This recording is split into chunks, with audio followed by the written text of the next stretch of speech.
what you do matter more than what you think of it at the surface level. So you have to think at what the deepest impact that it has. I think that can motivate you so much more because you don't focus on tasks, but focus on the impact. Welcome to our podcast, It's About Payroll. We're your hosts, Brian Escobar and Walter William Duncan III. Whether you're new to the payroll game or a seasoned veteran, we have something for you. Welcome back, folks. This is episode 96 of It's About Payroll. We're talking about customer service today. And before we get into it, how do you do, sir? I'm doing well, man. I'm doing well, Brian. How about you, bro? I'm doing good, man. Yeah, it's 3-day weekend. We're recording on over the Martin Luther King week. We have the pleasure of benefit and being off tomorrow. It's dope. But yeah, man, I'm doing good, man. I'm doing good. I'm excited. We got a guest today coming on, helping us out with this customer service conversation.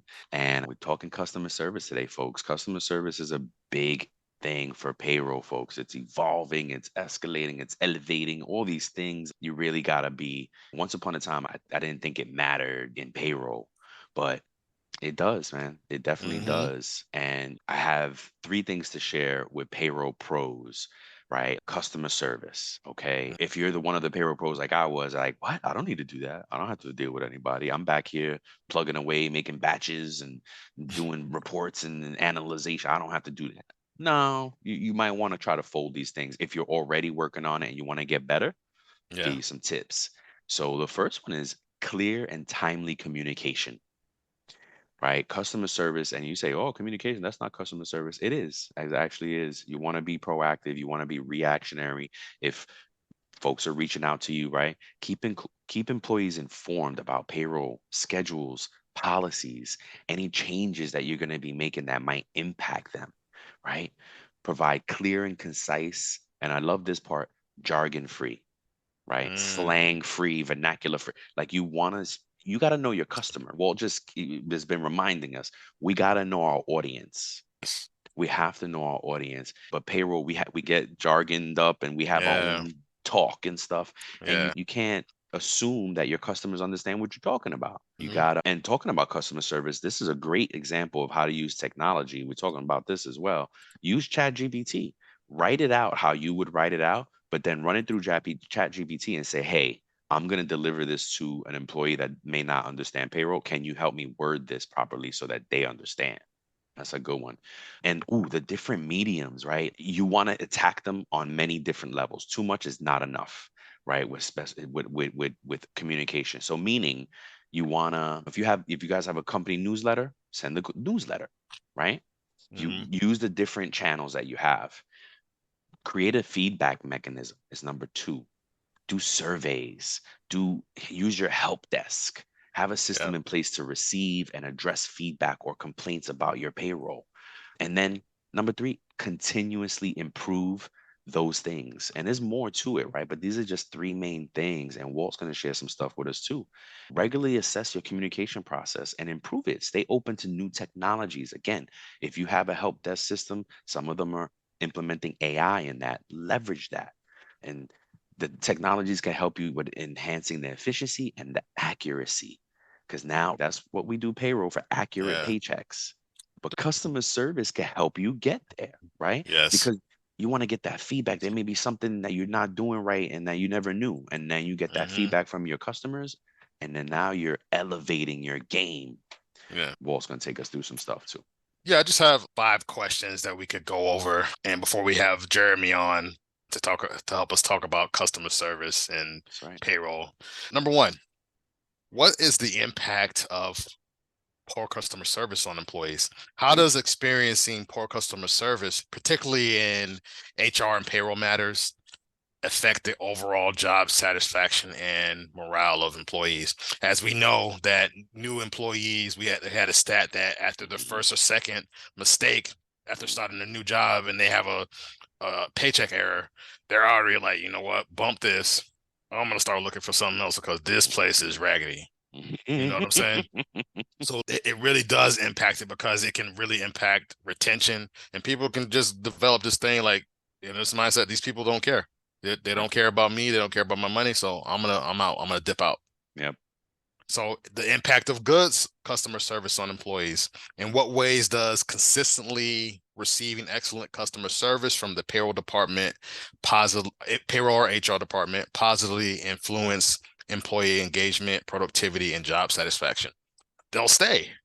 They'll be like, oh, these people actually care for me. Happy employees equal happy customers. So if you're in a situation where you're in payroll and you take care of the people that you serviced, that will incentivize them to not have to worry about their pay, and they'll be able to focus on the things that they have to do. Because there's downstream impact. Yep. Number 3, financial implications of poor customer service. Oof, yeah. When payroll errors or delays occur due to poor customer service, how might it affect professional in people's lives professionally and personally? Yeah. When there's an error, somebody might not be able to pay their bills. Yep. And especially if it's caused because of poor customer service. Oh, we'll take care of that next payroll. Oh, you didn't get paid half your pay. You only got paid 40 hours and you're missing 40 hours. We'll just add that to the next check. No, like people, like as we heard, 70 to 80% of people in America live paycheck to paycheck. So they cannot afford to miss out on those hours. No, give them better customer service. Absolutely. Employee well-being and good customer service. How does providing efficient and supportive customer service and payroll contribute to the overall well-being and peace of mind of employees, especially regarding financial matters? If we pay them correctly and their bills are able to be paid, because most of us who have direct deposit have our bills on auto pay in certain situations where our mortgage or our rent comes out automatically and car note and insurance comes out automatically. And if we don't have to worry about those things, we'll be, like I said earlier, we'll be able to focus and have that peace of mind that, hey, my bills are good because my check is good and I don't have to worry and stress out about anything. Because people, like, when people have money issues, they'll shut down. I've been in situations where, Brian, where a person has been like, they didn't get paid correctly and they're like, you know what, I'm not working, I'm gonna go home, and this is too stressful. It's too stressful for me to focus on what I'm doing when I'm worried about my money. Yep. That's right. So it is very impactful. And then the last one is navigating tension with upset employees. Oof. When employees are upset due to a payroll issue or service concerns, how does the payroll department or HR department navigate and address that tension effectively to ensure a positive resolution and maintain a healthy employer-employee relationship? So when we mess up, and we do mess up in payroll, right? We will make mistakes. HR may enter in somebody's rate incorrectly or enter in the wrong frequency. These things happen. But how do we respond, and how do we combat complacency and combat? Because there's been situations where employees have called you and I, and they're irate. Mm-hmm. You didn't pay me right. Oh my God, I did everything correctly. Oh my God, what's going on? And the human in us, if we're not careful and we take things personally, we want to battle back with that person. Or don't come at me like that. I've been in situations where I've seen people hang up on employees because the employee was just yelling and going off. And they're like, I'm not taking this. And the payroll professional is like, I'm not taking this, and hung up on the person. And then the person gets sent to me, and I just listen, and I talk calmly. And then next thing you know, if you listen and you don't respond in the same way, because you have to take it like, oh, they're not mad at me personally, because even if I made the mistake, they're mad because their pay is incorrect. So you have to learn how to navigate that tension. It's crucial conversations is a good way to start, right? Yeah. Learning, having these skills, and there's a scripture that my mom loves in the Bible: a soft answer turns away wrath. If you speak softly, if you respond softly, even though this person's angry, it'll de-escalate them. And next thing you know, hey, they'll be appreciative. Thank you for listening. Thank you for taking care of me. Thank you for getting me squared away. And that will help maintain that healthy, in my opinion, a healthy employer and employee relationship. That's amazing. As we talk about customer service, we have our guest on, Jeremy Mifsud, head of customer service at Buddy.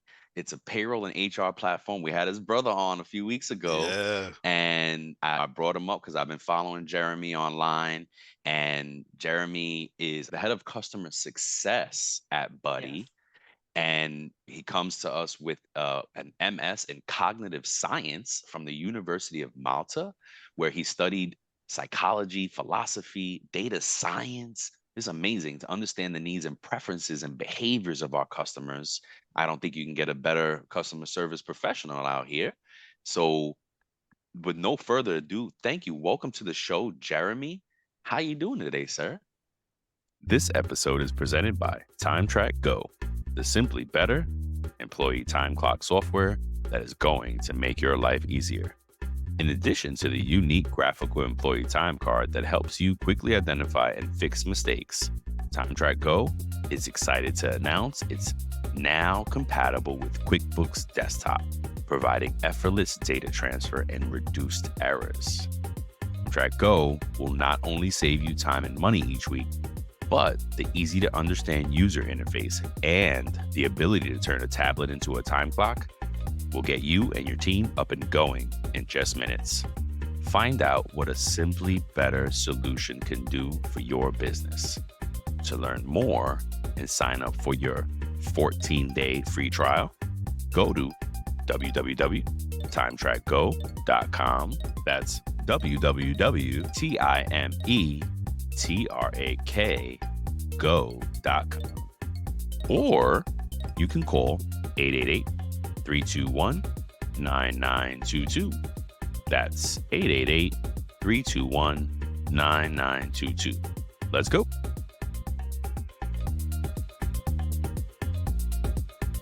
Hi, Brian. Hi, Walter. Thank you for inviting me. I'm doing well. How are you guys? We're good. We're excited to have you on and learn more about your experience. Our first question is, of course, how did you get into payroll? Yeah, so it was purely by coincidence. You mentioned that Jonathan is my brother. He's the CTO of Buddy. And basically, I was finishing up my master's in cognitive science.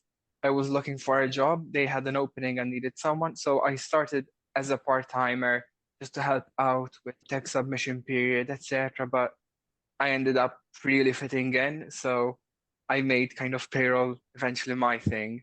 Yeah, Nice. absolutely. That's That's- amazing. like I love how we ask everybody how they got into payroll, and they're like, "Hey, I just fell into it. I just grew into it." Yeah.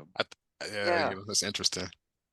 Yeah, and especially so I'm from Malta, and I don't think there is specifically like a professional courses, etc., towards payroll. So most people end up either through HR, through other Yep. experiences, and that's how they get led into payroll.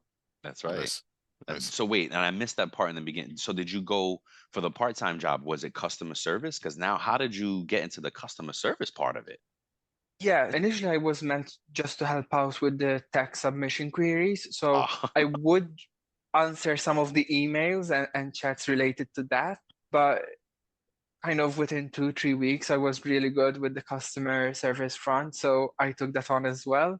wow. And yeah, what was supposed to be just a temporary thing until they find someone and until I find a different job, like more in my field that I was expecting, it ended up being a fit for both Buddy and Yeah. myself. Yeah. Nice. That's awesome. Yeah, because I Yeah. almost thought that you got the degree because of the job, because of how that degree lines up great with customer service and payroll.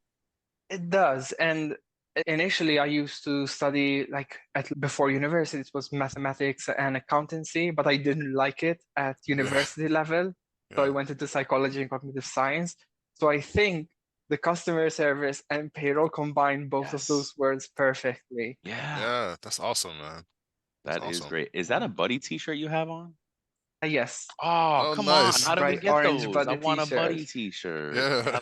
Yeah, send me the link. I want to buy a t-shirt. Maybe in the future, I'll have to ask Jonathan because he Okay. helping with Let them organizing know. these. Let them know we want a t-shirt. You know what we asked this of payroll people, but it's really interesting to ask a customer service person. Do you have any like good and or bad stories? What did you help somebody out one time that just brought you a lot of joy? It helped them, like you can tell it was impactful to them? Yes. Good experiences happen pretty much every week. Oh, that's awesome. Yeah. And we're very lucky because like our customers are very appreciative, but there are some very defining moments where they start a chat where you can see they're like panicked, stressed about to have a breakdown. They have a very tight deadline, especially with complex situations like, oh, I had someone on my pay for 2-3 months and I haven't filled that in. Now I get the information. Like they're very stressed. And the first thing you do is calm them down. Listen, I'll help you out. It's not a big thing at all. And in a few minutes, they get everything sorted and they're very relieved, very thankful. And that's like the biggest highlight when they change completely. They're no longer panicked. Wow, good. Do you have any experiences with that an employee was irate or there was a bad moment that you had to come in and fix? There are a couple of bad moments. I think usually it's not necessarily the situation, it's the attitude, because there are people who make user mistakes with the software and they're very understanding. Listen, I messed up, help me out. And there are people who take it very differently. Like the worst would have been like pretty much 4 months after starting back in like 2020. And it was when we used to offer phone support.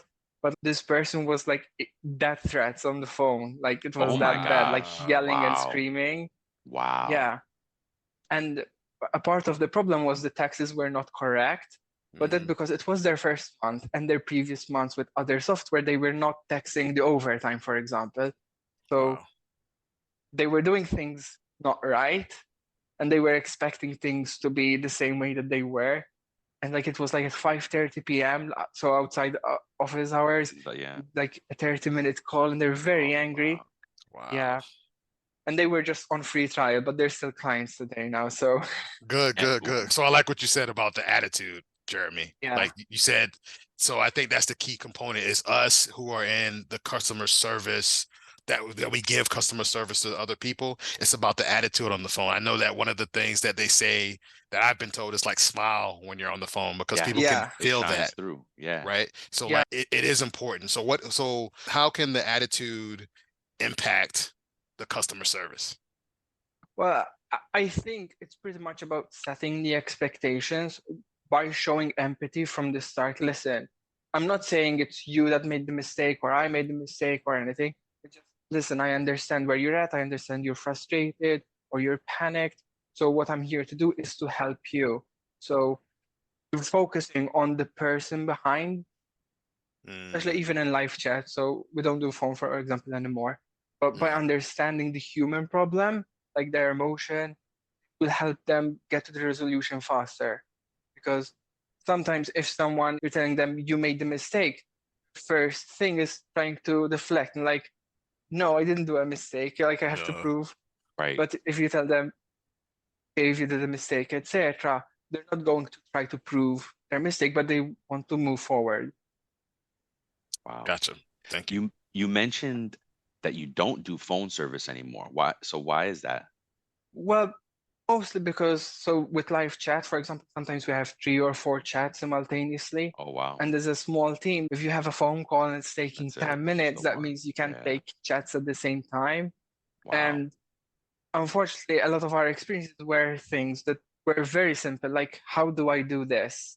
And it's something that you can find. We have like over 200 articles on how to do things. So with live chat, I can link the instructions. I can follow you step by step. With phone, it takes me away from other clients. So it's a bit of a How did you guys get? No, I love it. And we've been talking about customer service on all of our channels and shows right now.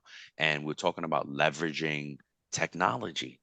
Let me ask you, at what point, what was there something that was just happening? How did the idea come okay, we should move away from phone and just do chat? Yeah, we always had live chat and email along with the phone. Okay. So we didn't have to establish a new system. I was having frustrating experiences on the phone. Like you have some live chats and the phone is ringing and trying to do 2 things at the same time. Yeah. Especially when I started, it was just me on my own with chat eventually. Oh my goodness. Yeah, for a year and a half.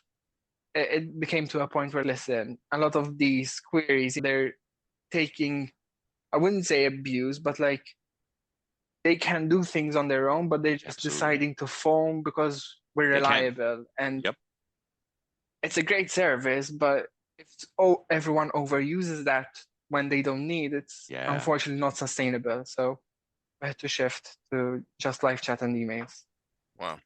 I like it. No, I think that was a good shift. And so did you see any type of uptick? I'm sure because like did customers get angry? Oh, you don't not phone, I can't call anymore. Did that happen?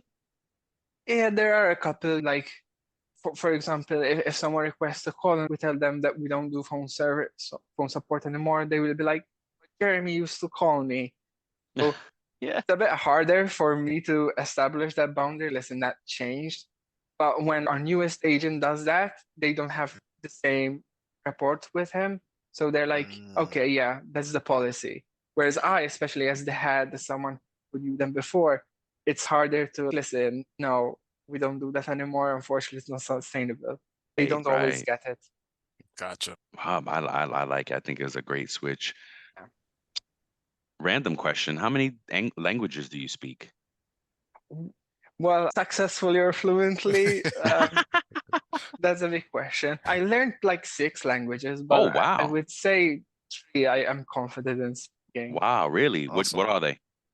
Yeah, Maltese and English, they're native from Malta. So when we grew up, I studied Italian and French in secondary school, so like between 11 and 16, but I've pretty much forgotten them. Then when I was 20 to 22, 23, I studied Portuguese. Okay. And now, because I relocated to Spain, I'm learning Spanish. Nice. Yeah. Wait, did you say on Malta, is there your own language on Malta or? Yeah, we have Maltese. What it? Yes. Oh, wow. Is it similar to anything else? I would say yes and no. So it's basically a mixture of Arabic and Italian mostly. Oh, wow. Yes, it has like, because Malta is in the middle of the Mediterranean, it has both the African and the European influence. So absolutely. It's very unique. Wow. Wow. I love it. I love it. We gotta go to Malta, Brian. Yeah, for sure. For sure. Jeremy, we're getting young people excited about payroll this season. I don't know if we came across a stat, and maybe it's just in the US, but our payroll our payroll professionals actually doing payroll right now are aging out. We are on the older side of things, unfortunately, me and Walt included, and there are not enough young people backfilling, getting into payroll. Like 80% of payroll pros right now are over 40 and over. So that means in the next 10, 20, we're going to be aging out and retiring.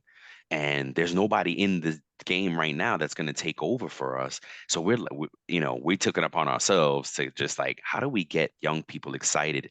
And to your point, there are no formal associate degree programs, bachelor degree programs for payroll. So when they go to look at university, they don't even see anything about payroll. Yeah. So you seem very young. Like, how would you get? He's so proud of it.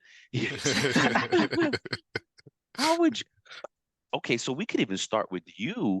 How did you get excited about it? Because you took the job as, I just need some money. I'm gonna help my brother out. This is gonna be part-time until I find my dream career. So what was it about it that kept you in it? Yeah. So I always loved numbers. So I mentioned I studied maths and accountancy. So that made it a bit simpler to get into it. Okay. But you have to recognize that payroll is way more than just the numbers and the payroll calculations. I've encountered a lot of situations where I had to go and read the legislation. It has to do a lot with employment rights. And when you see that you're impacting people by paying them fairly and accurately and in time, they can pay their bills, they can manage their finances. Once you see the real impact that payroll has, you can really get passionate about it. Wow. Gotcha. I love that. I love that. So it was, and we've had somebody on. We had somebody on a while ago, and I'm trying to get him back on, but he's super busy. Adrian Resto, and his motto is "Payroll is life." And for a moment, I thought he was like just being over the top with it until I asked him what that meant. I was like, what does that mean to you? And he said, well, Brian, to live, you have to pay for things, right? You need money to live. And for him, and you remind me of him, he took that impact so personal. Through my hands, I get to pay these people and then they get to live their life and feed their families and do all these things.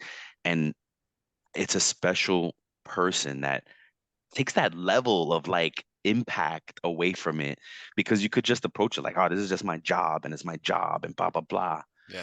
So that's really mature of you, I think, as a younger person to realize that connection on such a personal level. And I commend you for that. That's awesome. So now, what would you tell somebody? What would you tell somebody else if you were recruiting? But if Jonathan said, hey, Jeremy, you got to recruit for me. You got to go get some more. You did so good here. What would you tell a young person like to get excited as well? Well, I think obviously it depends on the state. And so, like, I imagine the US is very different than Malta, for example. Maybe. For me, one of the biggest challenges is that realizing there's a lot more to it than just the number. So legislation, etc., can be tricky. So you have to be persistent, but I think it's realizing that if you go into payroll, you can have real impact. Like, there's two ways you can go into payroll. Like, one, you just want to save finances for a company, which is like when people are more finance oriented. Sometimes they try to do that, how to skim expenses. But if you go from the angle that I would prefer, is how you make an employee's life better, that can give you real value to your life. Because I've seen professionals like looking into fringe benefits, what they can give to the employees, what they can do to reduce the burden on the employees' tax, trying to do many things as possible for the company and the employee. Because at the end of the day, employee happiness is always going to benefit your company as well. So win-win situation all around. Yeah.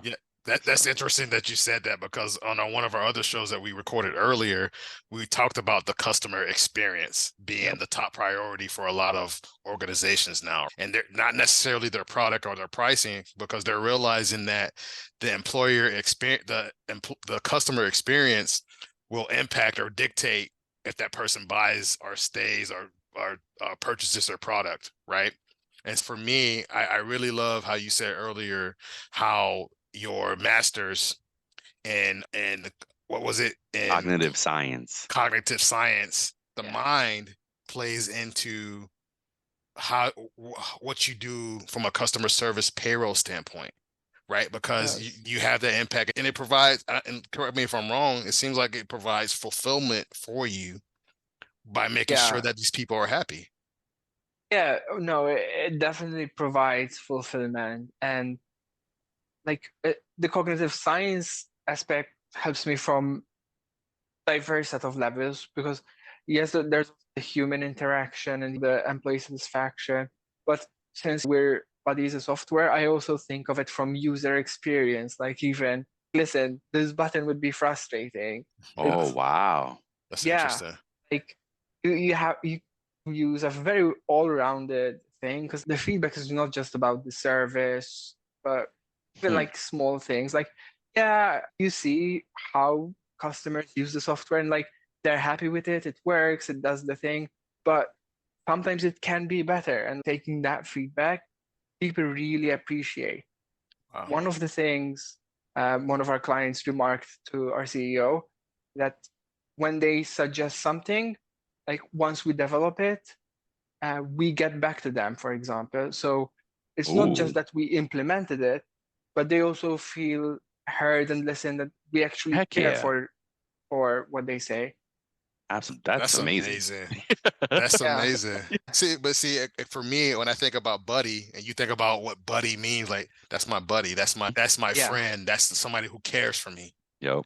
And so it makes it's perfect sense, man. This is amazing. So thank you for that. Jeremy, what did you initially wanted to do with your degree and your career? Where do you think your career was going? before payroll. Gotcha. Yeah. If I were to be honest, I wouldn't be completely sure because cognitive science is such an academic field. Okay. It's mostly kind of research based, and that Okay. has very limited career opportunities. Okay. But I was thinking something with data research. So customer experience wasn't off my mind. It was one of the things that Oh is wow. involved. Oh So wow. yeah. Yeah, So, I was thinking more customer experience, not from the customer support or customer success point of view, but more from software and like that kind of experience. Gotcha. wow. That's amazing. So you get to not only think of the academic, but you get to apply it immediately, right? That's so Like awesome. to your Yeah. work. Yeah, Yeah. that's And amazing. yeah, and I love numbers, I love data. So even anything to Ah, do with customers, even just like numbers, how many customers, their yep, health, how yep. they're doing, and especially it comes in play when you're onboarding new clients and see how they're doing, they're Mhm. still using the software, all that, any kind of number makes me happy as well. Nice. That's amazing. I love that. So you are tracking the customer experience and you're looking at, do you use surveys at all? Not at the moment. So unfortunately, we're a bit too small. So Okay. we do have little measures right now Okay. that we have lots of ideas that we try to implement. Of So course. obviously, right now, with as a startup, I do a lot of things. For example, I do sometimes the front-facing support. I have with the onboarding and data migration, reporting. So Okay. obviously, there's Awesome. not Ah, infinite time. I also right. give a lot of feedback to the team and I check with the QA as well before updates. So I say, listen, this is good, but it will be frustrating for our customers. So a big role. And there's definitely a lot more I would like to do with data, but we don't have as much surveys at the moment, but we do have some calls here and there with some of the bigger customers. We're so blessed to have great guests on our show. Thank you for coming on because we keep learning. We keep learning from Yeah. y'all, and it just helps us grow. And we hope we help you grow. Yeah, for Now, sure. before we let you go, we have a quick game that we play. And did you see the episode with your brother? Yeah, Yeah. Okay, so you know it's coming. You know it's coming. We call it this or yeah. that. I'm Yes. gonna ask you the first four. We'll ask you the last four. And all right, you ready? Yes. Direct deposit or live checks? Direct deposit, You know, coffee or tea? water, Water. Water. Whoa, Okay. wait a minute. So okay, so nothing. no Okay. hot Okay. drinks, no cold drinks, room temperature only. Oh, Wow. Okay. oh Okay. wait, no hot or cold drinks. No, Room temperature. Room temperature water only. You don't drink any juice or anything like that. not really, no. Just water. Wow. It's Yeah, Okay. healthy. yeah. Wow, I love Nice. it. That is an amazing discipline. All right. All in one software or a tech stack? Tech stack, Oh, nice. Okay. Okay. yeah. Italy or England? Really. Italy. Italy? Okay. Okay. Yeah. All right. Here's my four. Excel or Google Sheets. Google Sheets, Oh, Wow. okay. Okay. Okay. Okay. Here's a good one. Spain or Malta. Spain, Oh, no Wow. really? Okay. questions. Okay. Malta, he's joking. He's joking, Malta people. He's joking. He's no, I'm not. No, I'm not. No, Um, okay, next one. Cash or crypto. crypto, Oh, Okay. And then the last one is email or phone. email. Okay. I Yeah. and it's and that's crazy because I don't know what made me add that to it. And sure enough, you guys went from phone to chat. Like, that's Yeah, amazing. Yeah, that's That's amazing, man. awesome. Wait, I want to circle back to the Spain part. So how are you like yeah. in Spain? Uh, yeah. No, I'm very happy here. I feel pretty settled. It's been like 4 months now, but Wow, you congratulations, by might the way. have seen. Thank you. You might have seen some of my posts. I can be very critical of Malta. There's a lot of issues, Okay. and as someone as that doesn't drive, for me, somewhere that is walkable and much greener was Oh, necessary. oh, Got that's you. awesome. Man, Okay. Jeremy, man, you're so cool, man. Thank Yeah. you. Heck yeah. So you don't drive, is that why is that? No, I don't know. I never liked the idea of driving, and even like with my environmental values, it's Yeah. very pollutory. It doesn't. I know America's also very car centric. Oh Malta's gosh. heavily car centric. Unless you're in a city, Yes. yeah, you have to have a car. Yeah. Yeah. No, I found Europe, especially like Spain, is so different. Everyone walks. Really? There's Oh lots of wow. bike lanes. It's much better and healthier. Wow. That's Yeah. awesome. And so you're liking it 4 months in. You're not like homesick and you want to go home? No, I haven't been homesick at all. Wow. I heard Spain is beautiful too. It I is. can't wait to get to Europe. Have you been to Unleash yet in Paris, I think it is, the HR conference? No, I haven't been. So we're trying to go to that one year. Probably not this year, maybe the following year. Mm. When we go, we'll let you know so you guys can come too Yeah. and we can meet up. Even regardless, I want to try to meet up with all Yeah, the yeah, Europe yeah. folks. That would be so cool. Man, thank you so much for being on the show, Jeremy. This is a great honor for us. I've been following you on LinkedIn. Folks, if you're interested in customer service, customer success, go follow Jeremy. Walt, anything before we let Jeremy go? Yeah. So what advice would you give someone who's just getting into payroll or customer service? Like, what key point would you give someone who's thinking about it? I think the key point is that you, what you do matter more than what you think of it at the surface level. So you have to think at what the deepest impact that it has. I think that can motivate you so much more because you don't focus on tasks, but focus on the impact. Wow. Well said, sir. Thank you, Jeremy. See, man, Perfect Jeremy, close. is probably one of my favorite guests, man. Yeah, Like, I got in the I love chills, this man. man. I love it. Yes. I love it. Yes. Yup. Thank you so much for having me. I won't tell your Thank you. brother that you were a better guest. I won't tell Yeah. him. I will tell him myself. You will tell. I love it. Man, we love you guys. Tell them we said hello. Thank you so much for coming on. Can't wait to meet you guys one day. Good luck with Buddy and keep growing, man. I love it, man. Thank you so much, Jeremy. Thank you, Jeremy. Thank you. All right. Cool. Bye. Have a Bye. good one, man. Thank you. Bye. Before we sign off, here are a couple of quick things. Don't forget to follow It's About Payroll on LinkedIn and It's About Your Paycheck on Facebook and TikTok. Thank you for being a part of our payroll community, and thank you for being a part of this journey with us. Until next time, keep learning, keep growing, and most importantly, keep going.